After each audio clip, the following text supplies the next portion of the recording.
missing Parashat Kitisa. Parashat Kitisa is a very important point in Jewish history that happened and changed the scene of the Yachad Israel. And one of the greatest tragedy that happened in this Parashat is that the Yachad Israel, they chose to worship an idol, Egel. That Egel, calf, Zahab, golden calf that they worship. And now we want to know what happened. They saw that Moshe Rabbeinu didn't come, and the apostle says that he says that I don't know what happened to Moshe. They don't say what happened to HaKadosh Baruch Hu, what happened to Moshe. And they said that let's go and make the Egel. Now Rashi says, what was the point that made them to do Avodah Zarah? It was just Irvuv Yabale Olam, confusion. For the first point is destructive in one's life is confusion.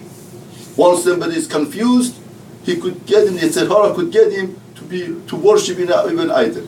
Therefore, the first point Chazal are pointing out what made the greatest tragedy in the Yachad Israel, confusion. You ask people, they say, I'm confused. I don't know how to deal with my children, how to deal with my wife.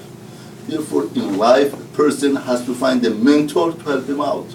Confusion is the most destructive state to be in.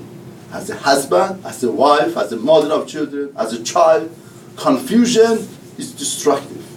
Now, Torah tells us that they wanted to make somebody to replace Moshe Rabbeinu. The Parashat says Mefurash. Now, that was the Egel that they made. They felt this would take place of Moshe Rabbeinu. Now, why is it such a great sin that people have to die for that? It's unbelievable. Rambam tells us that what is the problem with that.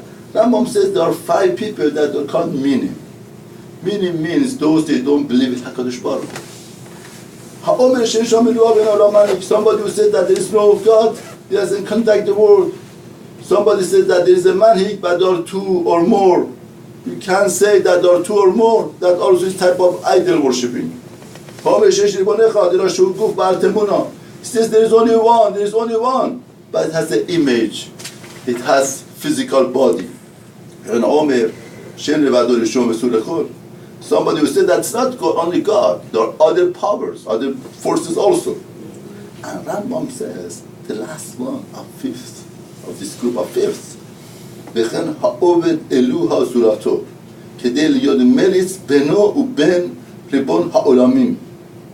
Somebody who believes in a power or something, really believes in God, the right God, right Hashem. But he wants something or somebody to be in between.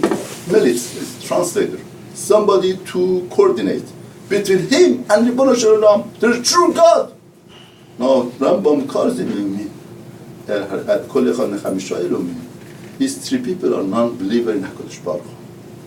Now, says it's interesting that 4 of them, we do understand that they are worshipping idol because they think that they are worshipping idol.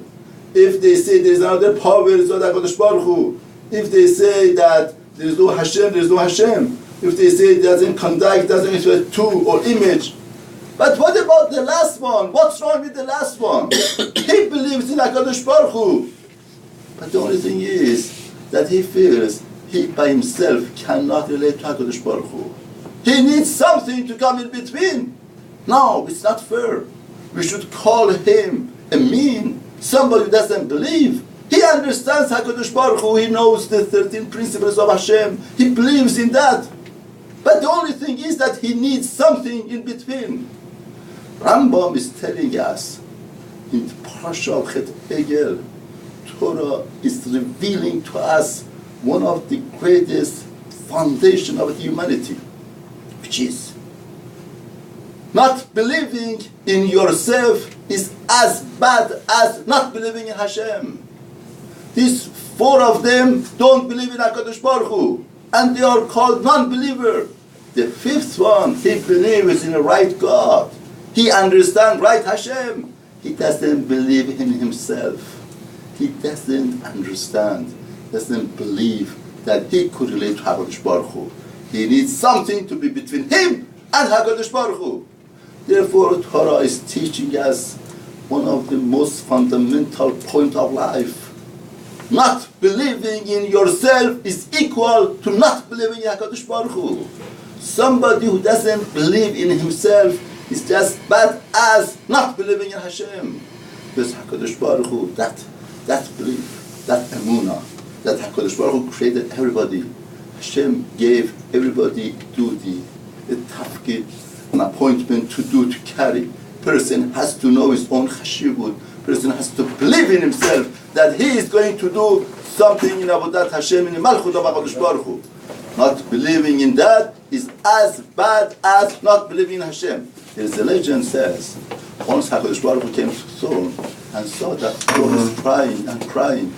Oh throne, why are you crying? What's so terrible? Why are you crying? The throne says, HaKadosh Baruch Hu, I know that you created such a beautiful world. There are a lot of things in this world to use, to utilize. And you created me as a thorn. HaKadosh Baruch Hu, you should know that in my life I had springs, I had summers, that the trees are growing and they have fruit, they have blossom, and everybody comes to them, everybody pays attention to them. And I'm left alone. Nobody comes to me. I'm thorn. I don't have any usage, benefit. Nobody comes to me. Do you know how many springs passed by my life and I was sitting in the corner just by myself? So be there for me. I was crying. HaKadosh Baruch Hu told Thorn, why are you crying? I want to tell you something. Do you remember the first appointment that I had to appoint a rabbi for Kahal Israel to give them the news of redemption and Geula? The first appointment, where did it happen? It happened in the thorn bush. You know, the Geula of Kahal Israel, to appoint Moshe Rabbeinu as the rabbi for Kahal Israel. It didn't happen to a palace, it happened to a jungle, it happened to a cedar tree, it happened to a thorn bush. Everything has its own benefit in a proper time. In the Malchut of Hashem, anything and everybody has its own chashivut, has its own importance. All of the Parashat is screaming in our ears, believe in yourself. Again means we didn't believe in ourselves. We needed something to be between us and HaKadosh Baruch Hu, and Hashem doesn't like that. Hashem wants us to believe in ourselves, that we could come to HaKadosh Baruch Hu and have an open, direct shaykhut with Hashem ourselves.